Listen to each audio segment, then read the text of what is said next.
તો હાલો મિત્રો, અમે આવી ગયા છીએ નાકા વાળવા. તો જોઈ લો આ સનસેટ એક કે નહીં, એક નંબર નો. તો અહીંયા અમે જીરામાં નાકા વાળવી છીએ. જોઈ લો એક નંબર. આમ મામા વારે છે તો મામા પાસે જવું હું નાકું બદલાયું અત્યારે.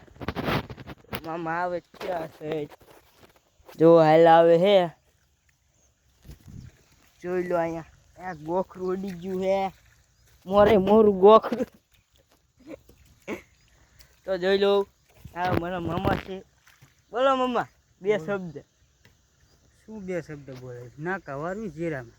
જીરામાં નાકા વાળું. શું કાલે હમણાં કે જિંદગીમાં હાલે પાવડા નું ભારે પાવડો મન ભારે. બહુ ટ્રેન્ડિંગ ઉપડ્યું નહીં. તો સારું હાલો ને જીરું બગડી જાય છે અમારું. સારું મિત્રો, અમે મળીએ બીજા બ્લોગમાં. તો બાય બાય, ટાટા.